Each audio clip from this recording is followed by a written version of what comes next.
Hi, folks. Welcome back. Today, we're going to be talking about Hasan Piker and the federal investigation surrounding his trip to Cuba.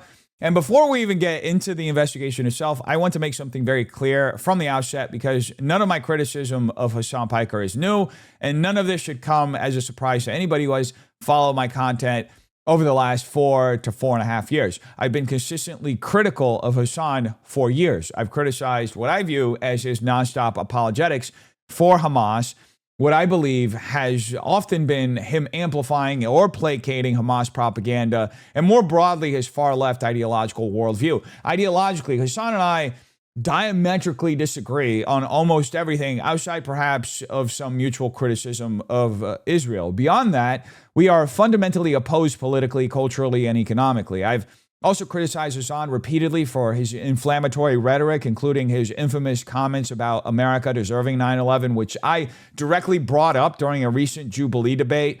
There have been numerous instances over the years where Hasan made statements that many people interpreted as excusing, rationalizing, or downplaying political violence. And despite that, many have noticed that platforms like Twitch continued elevating or even protecting him. Ethan Klein publicly questioned this dynamic, asking why Hasan appeared to receive preferential treatment despite constantly finding himself at the center of all sorts of calls to violence and controversy of these sorts. Now, to take this even a step further, Hasan himself has openly admitted that he is a propagandist.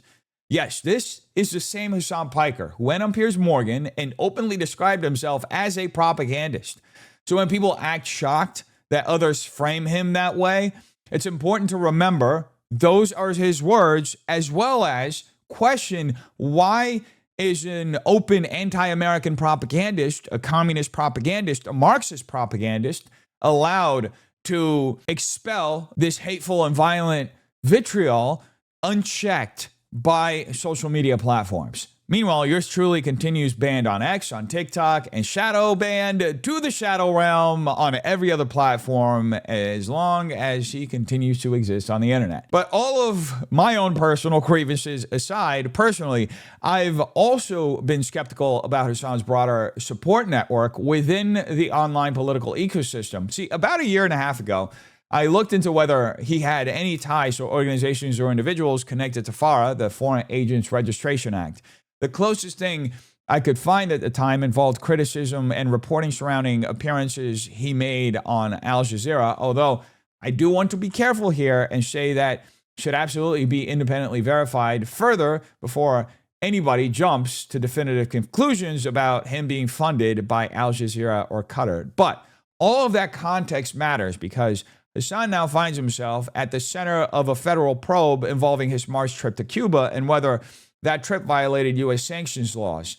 Over the weekend, Fox News reported that federal authorities subpoenaed Hasan Piker and Medea Benjamin over their travel to Cuba. According to the report, Piker and Benjamin were among more than 36 individuals being investigated by the Treasury Department's Office of Foreign Assets Control, also known as OFAC. The subpoenas reportedly sought communications and other documents tied to allegations that members of the trip stayed at a U.S.-sanctioned hotel in Havana. Participants involved in the trip have denied those allegations, while the Treasury Department declined to comment when approached by the New York Post. Now, under the Treasury Department's Cuban assets control regulations, Americans face strict restrictions when it comes to financial dealings with certain Cuban hotels and businesses tied directly to the Cuban government, although there are carve-outs for journalism, education, humanitarian work, and similar activities. Now, all that being said, the context around Hasan's trip, he was reportedly part of something called the Nuestra América convoy, and this is important context because a lot of the people online are talking about this without explaining what it actually is. The convoy was essentially a large activist delegation made up of socialists, anti-sanction activists, and left-wing organizers from North America and Europe who traveled to Cuba under the stated purpose of delivering humanitarian aid and protesting U.S. sanctions against the Cuban government. The trip itself was framed politically as opposition to President Trump's pressure campaign against Havana during Cuba's worsening economic and energy crisis, which largely increased as a result of the destabilization in Venezuela and Nicolas Maduro's arrest. So to be absolutely clear, this wasn't simply Hasan taking a random vacation down to Cuba and making some propaganda. This was an explicitly political activist delegation tied to broader anti-sanctions and anti-American foreign policy activism. And that's where the biggest story starts to emerge, because this situation is not just about Hasan himself. It's about the activist ecosystem surrounding these sorts of movements and the people allegedly funding all of this stuff. One of the names that repeatedly comes up in relation to these organizations is Neville Roy Singham. Singham has been accused by many on multiple sides of the aisle, as well as investigative reporting of financing a number of far-left activist groups and ideological operations, including organizations connected to the Party for Socialism and Liberation, also known as the PSL. Now, if you follow the channel, you know that I personally covered numerous PSL-linked demonstrations here in Los Angeles, including anti-ICE protests and demonstrations that ended up becoming just basically riots on the street. Now, all that being said, before we jump into Hasan's response to the subpoena, there's one final ironic detail worth mentioning. News of the subpoena reportedly broke roughly about an hour after Hasan ended a live stream interview with Ashley St. Clair, Elon Musk's baby mama. That timing immediately triggered conspiracy theories online, with people speculating about whether Ashley acted as a honeypot or whether authorities obtained information about Hasan's location through that interaction. To be clear, there is currently no evidence supporting those claims whatsoever, but it immediately became part of the online discourse surrounding this whole situation. But anyway, shortly after the subpoena became public, Hasan issued a response. Let's take a look at what he had to say. And I'm not going to lie to you guys, it's not great. The news is not great, okay? I mean, it's bullshit, but still not great that, you know, they're after your boy. They're up my ass. And I'll obviously get into it right now. I'll tell you all about it, but let me blast off real quick. It's pretty evident that this guy is scared, and frankly, he should be scared for multiple reasons, because in my humble opinion, Hasan has spent years operating less like a normal political commentator and more like an outright propagandist hostile to the United States. Not just a far-left commentator, but somebody who consistently pushes anti-American Marxist narratives while framing authoritarian or extremist movements in a sympathetic light. We have his comments about Hamas, his comments about Hezbollah, adoring the Hezbollah flag. All those things have been obvious to everybody who's been noticing. This is the same person who famously said, as I brought up a moment ago, that America deserved 9/11. A disgusting statement that trivialized the deaths of thousands of innocent American civilians, and, by the way, has been constantly justified by people on the left to their own demise. It's crazy to me that these leftists still try to justify that comment.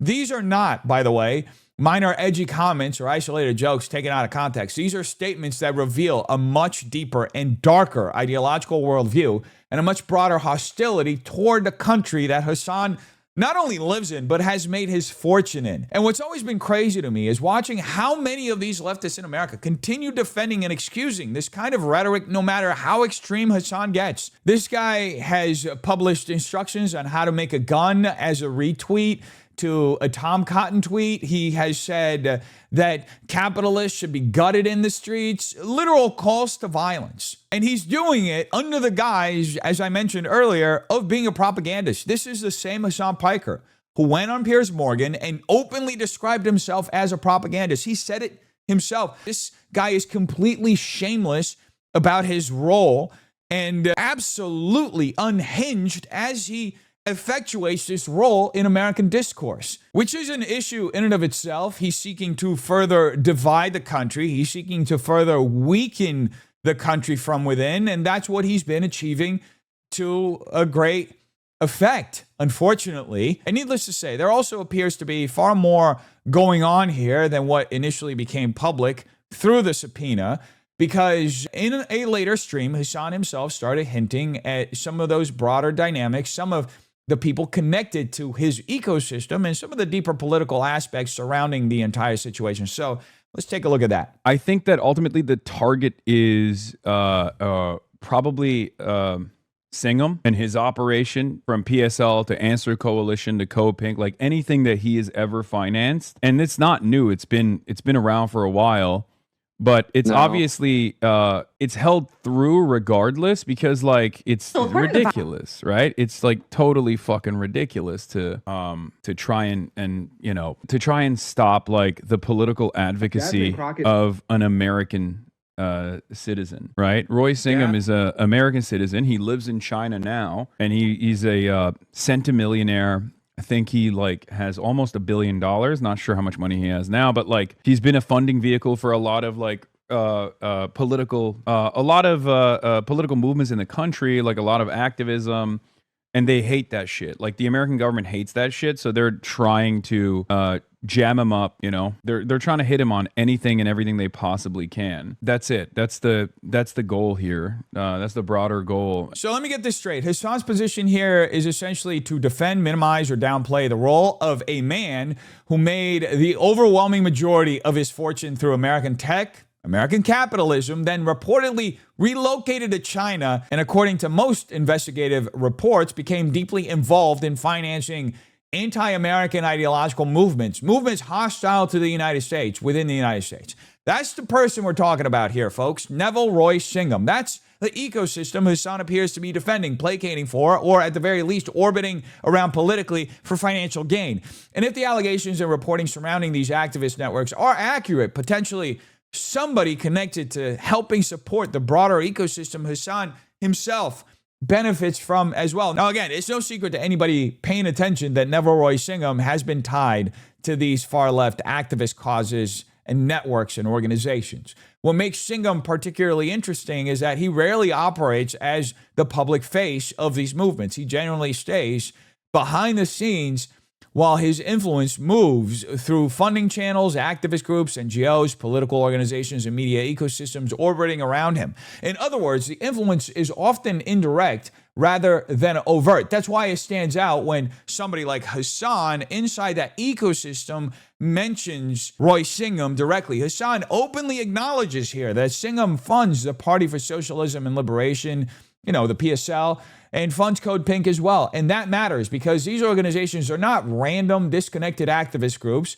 They are deeply embedded in many of the protests, the demonstrations, all the anti-Western, anti-American political campaigns, and ideological activist movements we've watched unfold often violently over the last several years in our streets. And look, it's never been more evident that Hasan's subpoena, the whole story around this, is not really about one influencer taking a politically charged trip to Cuba, okay? It's not about this guy going out to Havana. The bigger issue is a broader ecosystem funding all of this. It's about the activist groups. It's about the delegations.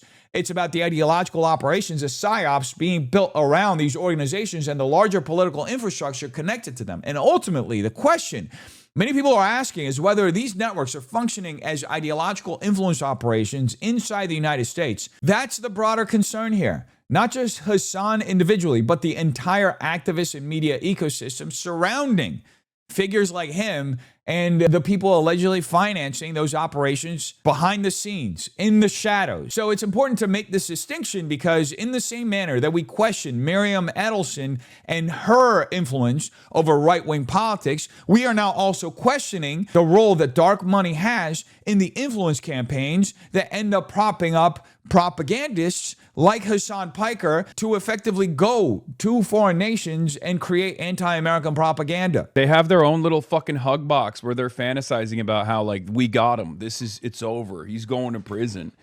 Or he's terrified. He's scared. It's like, yeah, dude, I'm fucking.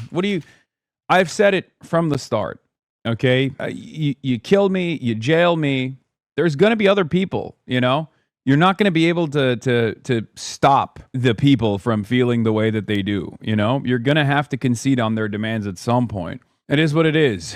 I personally still believe that the democratic process is perhaps the most successful method of dealing with discontent. But ultimately, people are frustrated. I'm only one guy. This is a ridiculous minimization of what is actually playing out here. Hasan may just be one individual streamer, but as I mentioned earlier, there's a much larger activist and ideological network operating behind him and around him. And the concern is not simply that these networks are supporting Hasan financially or politically. The concern is that These same activist ecosystems are actively pushing anti-American rhetoric, anti-Western ideology, and coordinated political propaganda operations inside the United States while hiding behind the protections afforded by America itself. That's the broader issue people keep deliberately ignoring because, look, folks, freedom of speech does not mean a country is required to passively tolerate organized ideological subversion funded or amplified by foreign-aligned actors and activist networks hostile to the nation itself. And frankly,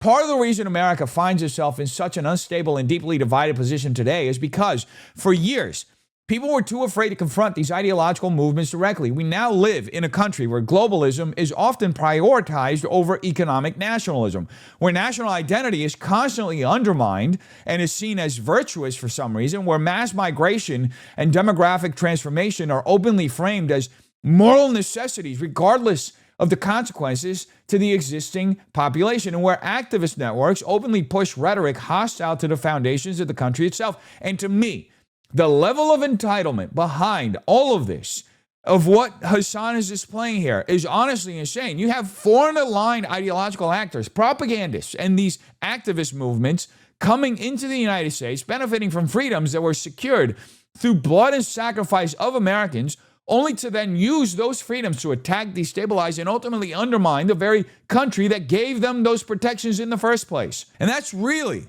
what this broader battle is about. It is a coordinated ideological effort by activist networks, by these propagandists like Hasan and these subversion movements to gain influence over the most prosperous, militarily powerful, diplomatically influential, and culturally dominant nation in human history at the height of its global influence. Because look, let's be honest. If America were a failed third world country, nobody would care about installing socialism or communism here. The reason these ideological movements obsess over America is because America possesses the most powerful military, the largest media apparatus, the strongest financial system, and the greatest diplomatic reach on earth. The goal is not simply to change America domestically. The goal is to transform the most powerful country in the world into a vehicle for exporting an entirely different ideology globally, an ideology that is diametrically opposed to Americanism, an ideology that is diametrically opposed to our Constitution, an ideology that would enslave the entire world if it had the choice and the ability to do it. And if America were to ever become a communist or socialist state, people are fooling themselves that they think that power would not immediately be weaponized internationally. The same military strength, the economic leverage, the cultural influence, and geopolitical power that historically spread American liberalism and democratic ideals would instead be redirected towards spreading a completely different ideological order worldwide, guided by Marxism and communism. That is why these battles over media, activism, culture, and political influence matter far beyond just internet drama and one controversial streamer. This is the kind of stuff that led to Holodomor, that led to the deaths of millions in the Soviet Union. Except if communists had their choice, if they had their hands at the levers of American power, this would mean extermination of millions of people around the world as a result of the brutality and cruelty that usually comes with these Marxist governments. Now, obviously, there's more to all of this, but I do want to take a look at an older resurfaced clip involving Hasan Piker, where he discusses the Cuban government helping facilitate infrastructure for him to stream from inside Cuba.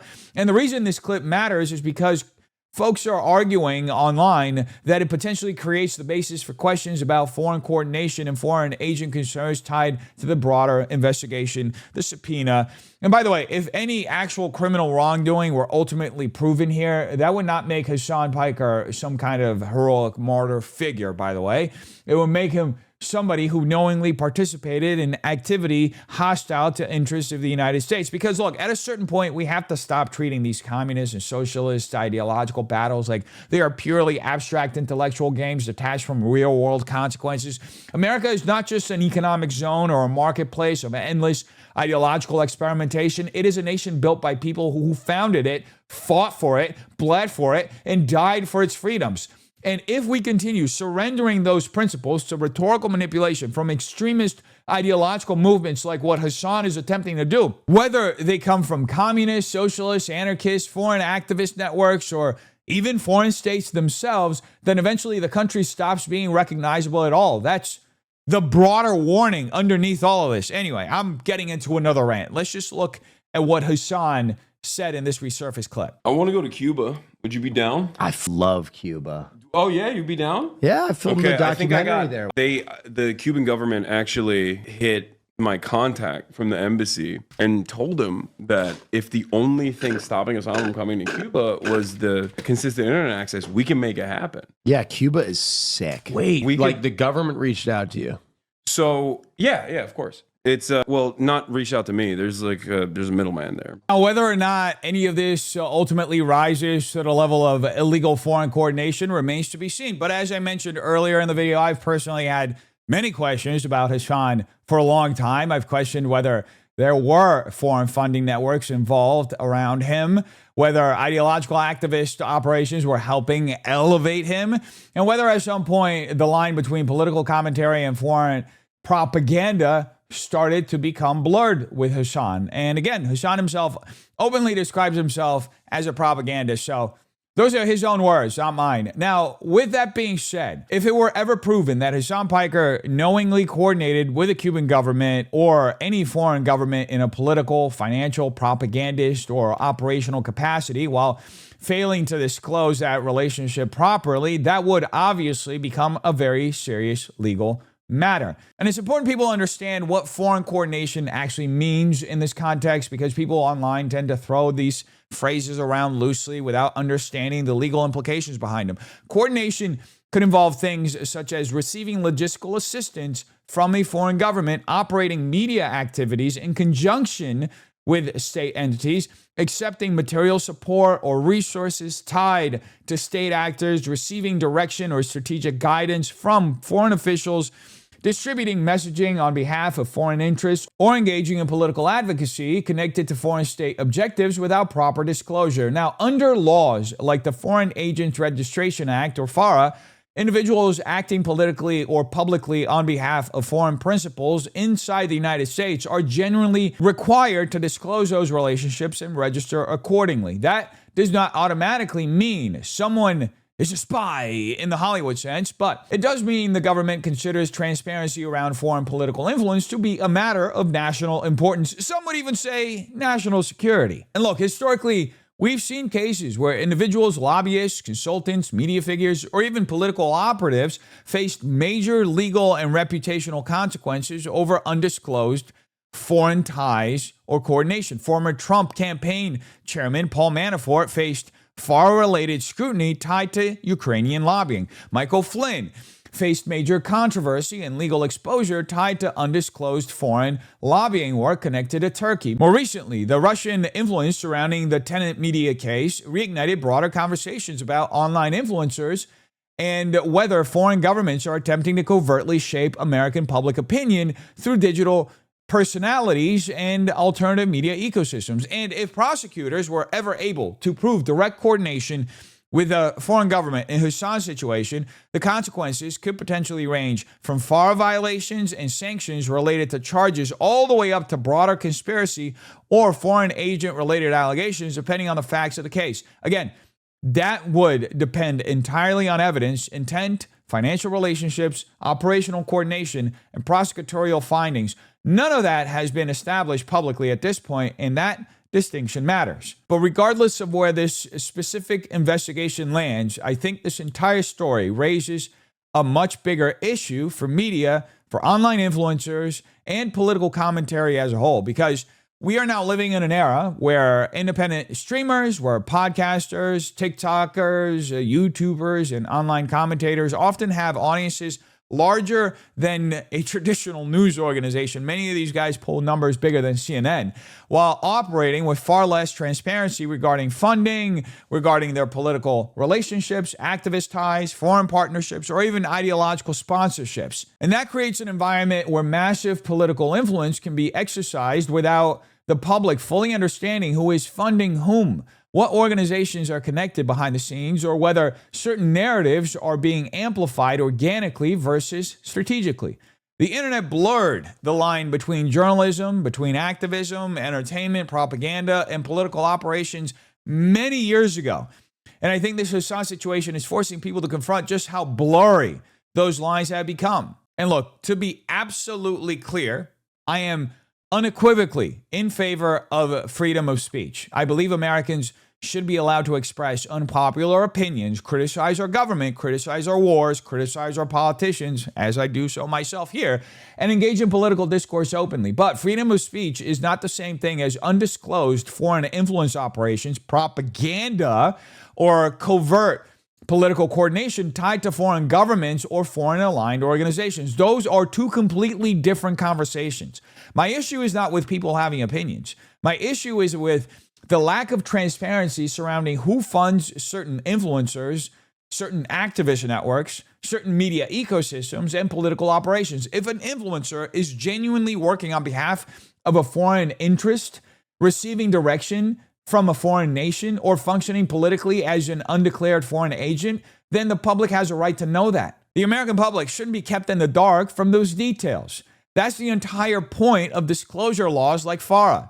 We already require lobbyists, politicians, PACs, and campaign donors to disclose relationships and funding because transparency matters in a democratic system. Personally, I think similar scrutiny should increasingly apply to major political influencers and activist media ecosystems as well. And look, to be absolutely clear, this concern should apply universally, regardless of political ideology. From Hasan Piker and Neville Roy Singham to the tenant media case, influence needs to be transparent.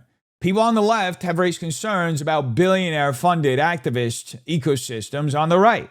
They've raised concerns about Laura Loomer, about Turning Point, about Robert Shillman, about Brad Parscale, and Salem Media. All of them should face scrutiny, whether on the right, whether on the left. The point is not that political funding itself is inherently illegitimate. The point is that the public deserves transparency regarding who is financing political narratives so the public can better understand the incentives, the affiliations, and possible motivations shaping the opinions being pushed into the public sphere by commentators like Hasan. Is he benefiting financially from his opinions? Not just him, but everybody else in political media. The age-old meme of, oh, you're a grifter. Hey, how about instead of speculating if somebody's a grifter, we just make it transparent? We just really open the books so we can know. Is Hasan Piker being paid to push communist propaganda? Is Laura Loomer being paid to be a Zionist? Etc., etc., etc. Because look, folks, as we all know, in the modern media environment, influence is power, and undisclosed influence is where things start becoming dangerous. Anyway, folks, you tell me what you think in the comments down below. Hope you have a terrific day. Peace.